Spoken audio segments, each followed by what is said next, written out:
One of the most important criteria for getting into admission into one of the top-notch university or colleges, either in India or elsewhere in the world, is an SOP. What does an SOP stand for? It stands for Statement of Purpose. In a simple language, all that it means is your position statement. You should be able to articulate as to what you stand for and what you want to achieve and why this course matters to you the most. And that's what you're supposed to be writing in an SOP. Generally, a typical SOP would consist of not more than 450 to 500 words, divided into maybe about 4 to 5 paragraphs. This is nothing but a basic BA-SIC, right? The first one should be talking about your background, your family background, your education background, etc. That's a B part of it.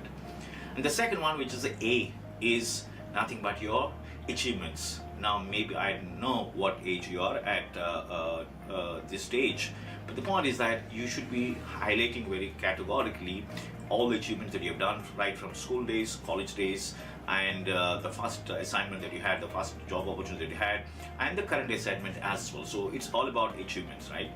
And the third one, which is S, is about your skills. Now, each one of us have different skills, right?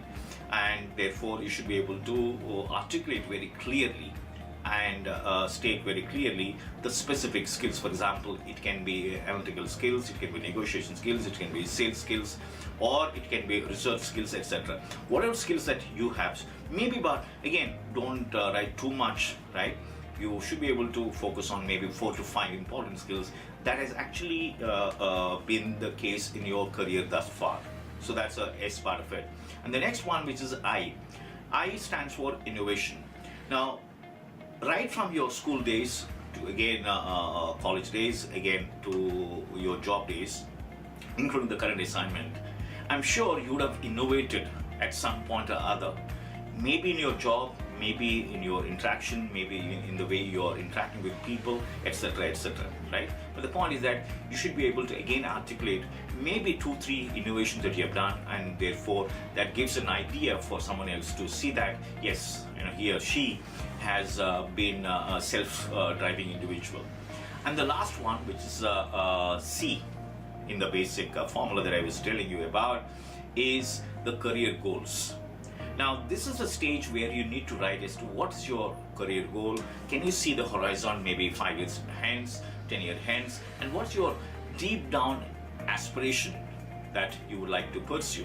So that's about the basic. Now you can articulate the way you want it. That's the what part of it. Now let's look at the how part of it. Now this is very critical. Now most of the times what we have seen is that people go overboard in tom-tomming about themselves. So you should be careful, because the way you write should be very composed, right? That's one. And the second one, that it should be absolutely factual. So much so that in case somebody asks you for an evidence, you should be able to produce immediately.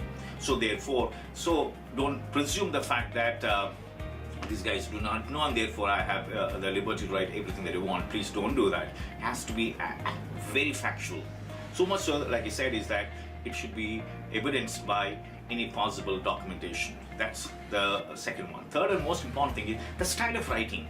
Do you want to write like a novel, or do you want to write like a newspaper? I'm sure the novel has got that, the excitement being built. So right from the first line till the last line, please ensure, before you pen down, ensure that there's a storyline that you're building, and therefore you're able to connect the dots. Every paragraph should be connected, right?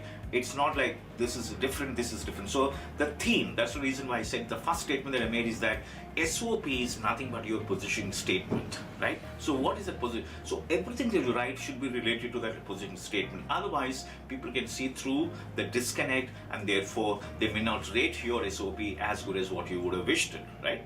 That's one. And then wherever, the fourth one is that wherever it's possible, please quantify, because that's something, again, for example, let's say you say that these are the innovation that I've done. Can you quantify maybe 4 or 5? And again, the outcomes of the innovations. Similar is the case with your achievements. Can you quantify that, right? So that's one. And the tonality of all that you write has got to be really conversational. It should be so good that it is very pleasing for me to write, right? So this is a what and how part of it.